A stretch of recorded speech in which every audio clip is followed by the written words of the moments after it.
I realized I haven't done a proper introduction of the farm yet, so I wanted to do that. But first, I wanted to explain a little bit about why I named it what I did and how that all came about. I'm just hoping that the goats will give me a minute. I just fed them, so hopefully they're content for a little while. So almost 21 years ago, I met my husband in Scotland when I was traveling around. Didn't really have any plans about where I was going to end up, but I ended up bouncing around just a little bit until 3 months in, I met him at a pub in Edinburgh. Somehow I convinced him to move back to California with me, which honestly wasn't that hard. I'll tell the full story of how we met another day, but I wanted to give a little bit of background before I explain why I chose a Scottish Gaelic word for the farm. And it looks like I've been discovered, so I'm gonna have to move. Hi guys. Is it too muddy for you down here? This actually may work. Oh, nope, never mind. All right, new location. Hopefully I don't get booted by another animal. So as I mentioned in my bio, I've had this dream of having a farm since I was really little. The name of my farm means dreamer or visionary. And since we try and tie Scotland into our home in general for my husband's sake, it seemed like the perfect fit despite not really knowing how to say it correctly. I went with my husband's pronunciation even though it's probably not quite accurate in its truest form, simply because it's easy to say it this way, and as my husband said, it's your farm, you can call it whatever you want. So the way we pronounce the farm name is Bruadarach Farm. I recognize it looks like totally different probably than how it sounds that way. I'll try and insert some different pronunciations here, but that's what we've gone with, and that's what we call it. Bruadarach. Bruadarach. Bruadarach. Bruadarach.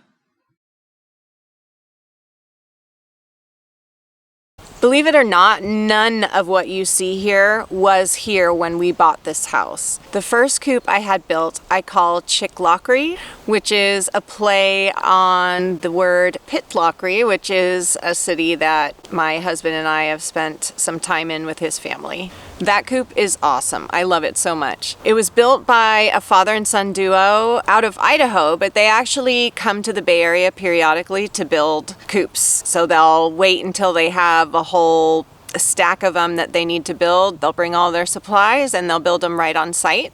That coop is solid and incredibly functional, so I highly recommend them if you're in this area or if you're in Idaho. I will link their website down below. That coop sat alone until I started construction of the run I now call St. Hendrews, which of course is a nod to St. Andrews. You'll notice a theme here with everything. That run and coop, as you've probably already seen, is a mess. So I'm going to have to do a major overhaul on that, probably starting in spring. Depends on what the weather's like, but I have a lot of work to do on that. It is just, it's not great. That's because I built it out of a Amazon dog run and then had to cover the whole thing with wire. It's just a mess. But I am building a coop that's much larger that will actually go on the outside of that run. It will be connected so that they'll have all the space in the run there, and then they'll have a much larger coop connected to the outside. I started that coop maybe a year and a half ago. I have most of the frame done, so it's really not that far off from being done, but I have a tendency to start projects and then put them off forever once I get stuck on something or I get bored. It's just how my brain works. I do plan on finishing it though. I am determined to finish that coop. We also have a little tiny Amazon coop that I call General Hospital, and that is empty at the moment. It's just been used for, you know, if some of the hens need a break from the rooster or someone's sick, I have a place to put them and keep them safe and secure and away from the other chickens. And then the last building I have is of course the goat barn, which I call Glasgow. I know, it's stupid, it's ridiculous. I had this idea in my head for so long. I'm just going with it. The goat barn was built in April of 2021 and it is beautiful. We had a local builder build it for us and he did a phenomenal job personalizing it for me just how I wanted it.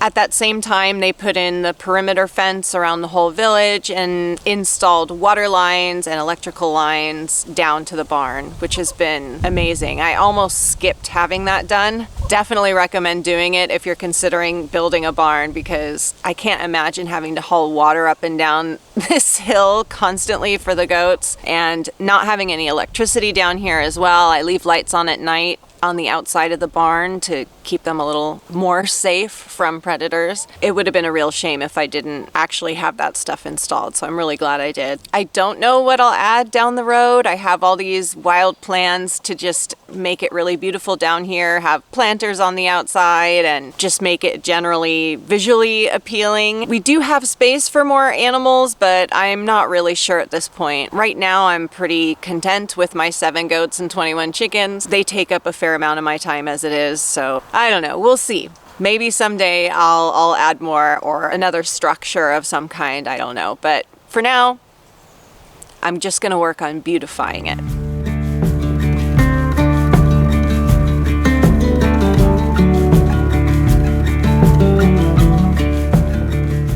All right, now that that's out of the way, I can talk about the animals. I found a cozy new place to sit. I think I like it here. I might film here more.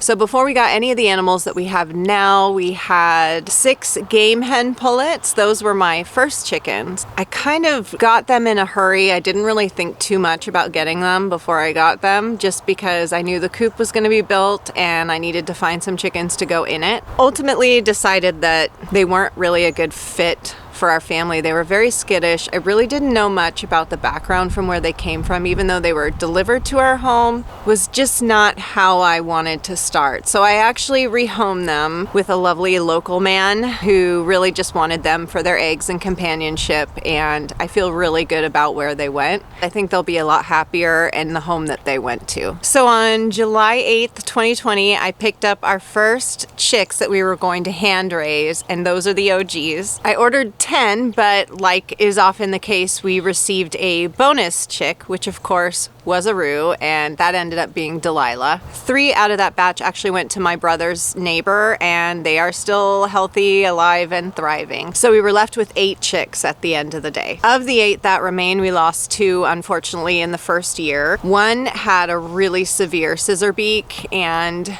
I did my very best to keep her going. She lived until about 11 weeks and unfortunately passed away. In retrospect, I probably should have put her down before she died naturally, but she really had this zest for life and she was very, very sweet, and I just really wanted to give her the opportunity to live. Unfortunately, with farming, sometimes you have to make difficult decisions, and that's one that maybe I regret a little bit. I don't think I should have let her live as long as I did, but lesson learned. Hopefully I'll do better going forward. The other chicken we lost was Willa. I think she probably was about 6 months old at the time she died. I can't quite remember, but she was eating and up and around in the morning, and then she was gone by afternoon. We don't really know what happened, but because they're hatchery chicks, I know now that sometimes they can come with genetic issues, and for that and other reasons, I'm hesitant to ever go that route again. Since then, I've only ever hatched out my own chickens, but going forward, I'll probably look to local farms to get future chicks as opposed to going to a hatchery. No judgment to anyone who uses hatcheries. It's just a choice that I've made, a personal decision. I certainly don't judge anyone for going whatever route that they go. I need to make that really clear.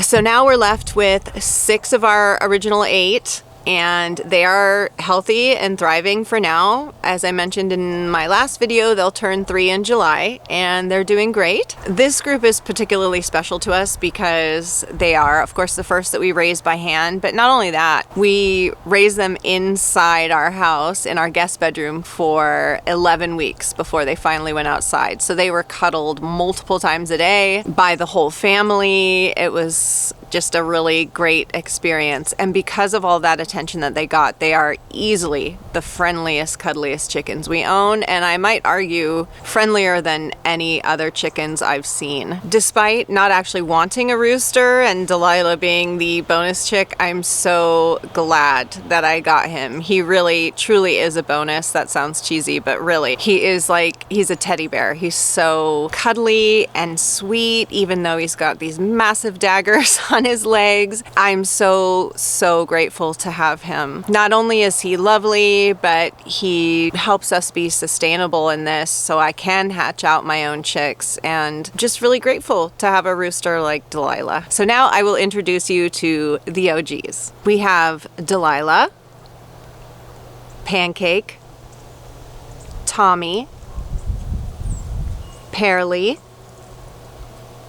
Cookie, and Bacon. You will notice a theme. A lot of our chickens are named after food. Next, we have the barn chickens. They should not be in the barn, but as I said, I think in my first video, because of poor planning, I've got barn chickens, which I really don't want, but that's where they are for now until I do some moving around of all my flocks. The barn chickens were mostly raised inside just for a little bit. Some of the chickens in that group were actually hatched by my silky hens, so they're sort of a mix. They are not really cuddly or friendly like my OGs are. However, there is one, that's Kumquat, who is really cuddly, happy to be held. She's very sweet, and she's also really beautiful. We have two roosters in that group. There's MacGyver, who there's a whole story as to why MacGyver is even here. He's not supposed to be here, and he got his name for a reason. I'll probably explain that in another video. And then our other barn rooster is Pingu. Pingu is a half silky, half black copper Moran. He is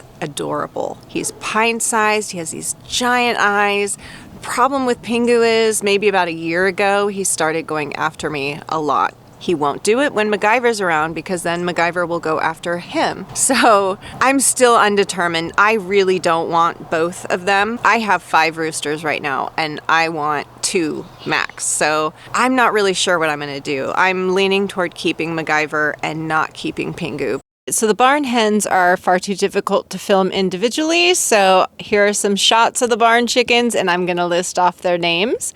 We have Dolly, Nova, Kumquat, Betty White, Bagel, Margot, Toast, Medusa, and Cacao. Next up is the Silky Run. This run is all Silkies except for one, Rosalie, who's a black copper Moran and was hatched out with this group, hence why she's in here. I had more Silkies, but recently gave several to a friend of mine, so I'm left with 5 chickens total in this run. Despite only having 3 hens, the 2 roosters get along reasonably well because they were hatched and raised together. The Silky hens are Joan and BB Mac, and the Silky roos are Waffle and Ruth Bader Hensberg, who we obviously thought was a pullet before he feathered out. So our final group is obviously the goats. I always wanted a really purposeful farm. I wanted everything to have some sort of purpose. Eventually, I plan on breeding the does so that I can have milk. All of the goats, including the wethers, also have the purpose of reducing fire risk on our property. As you've already seen in the videos, we have this really tall green grass that grows every year, and normally we pay someone to have it weed whacked, which is really expensive. So in addition to making milk eventually, the goats' purpose is to keep our property cleaned up so that we can reduce our risk of fire here, which is pretty high during the summer. I originally thought I wanted 2 goats, and somehow that moved to 3, and then my husband, being the enabler that he is, said, you might as well just get 4, which still cracks me up because I went from 2 to now having 7. 2 of those goats I actually bought for my mom and my aunt who live in areas where they can't have goats, but really love them, and I did it as a gift to them, so they actually can say they own a goat. I do everything in terms of taking care of them, but they can come and visit anytime they want. So all of these goats actually came from the same breeder. The 7th goat that I own was one that the breeder needed to rehome, and when she contacted me and asked if I would like to take her, I said, of course. I mean, what's one more goat, right? So now I have 7, wanted 2, have 7. So my plan right now, this time of year, is to have the chickens out in the meadow as much as possible, which is a risk, but there's a risk with everything, I guess, around here. But my plan is to have them out there to get the grass while it's a bit shorter, lower to the ground and green. And then once it starts drying up, which it usually does around May, maybe slightly earlier than that, to get the goats out, they'll get the taller weeds that are still sticking up and are dried out. So that's my plan for the time being. We'll see how well it works. This will be the first year I've actually really experimented with that. So, you know, fingers crossed it goes well. It's taken me a while to get to this point, but I'm ready this year. I'm ready to actually have these animals start working on this one aspect of their purpose on this farm. You'll notice that 4 of the 7 goats have long official names, and that's because those are my goats that I originally got, and I am ridiculous, as you've seen so far, and I really wanted them to have official titles, so that is why they have so many names and the others do not. All right, let's finally meet these goats. First up, we have Petey. He's a Nigerian Alpine mix. He is a guest favorite, a total ham, and he is, without a doubt, a toddler in a goat body. Next, we have Sir Pickles McGurkin. He is a Nigerian dwarf. He is a second guest favorite. He's also a mama's boy. He loves me so much, and he is itty bitty. Next, we have Lord Oswald McMuffin, also known as Ozzy. He's half pygmy, half Nigerian dwarf. He is very bitey, also very beefy, and he looks like Ferdinand the Bull. Then there is Princess Poppy Blossom. She is a Nigerian dwarf. She's very polite, quiet, and prim and proper, and she is the only goat with bedangle dongles, also known as waddles.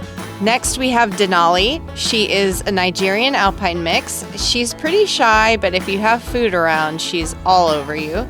She's also very sweet and wise, and she is a badass. Next, we have Lady Paisley Pepperpot. She is a Nigerian dwarf. She is an absolute screamer who craves male attention. You'll see a lot of her screaming on these videos. Finally, we have Maisie, who's also known as Maisie Moo Cow. She's a Nigerian Alpine mix. She's really shy. She has the sweetest eyes I think I've ever seen in a goat. She is lazy as hell. You often see her just laying around, to the point that I was very concerned about her for a long time, always thinking there was something wrong with her, but she's just lazy. These guys are all nutcases. I love them to death. They are hilarious. You cannot have a bad day with a goat around. If I'm ever sad, I just go sit down there for 5 minutes and they maul me, as I call it. It's another day, another shirt. I can't seem to record everything in one day. I'll probably get better at that at some point. Anyway, my goal right now is to make at least 1 video a week. So I'm really gonna try and hold myself accountable to that. But given my tendency to bail on projects like the the larger coop for the St. Hendrews run, I'm not making any promises at this point. Regardless, thank you so much for watching this video, and I hope you come back to see more in the future. Bye!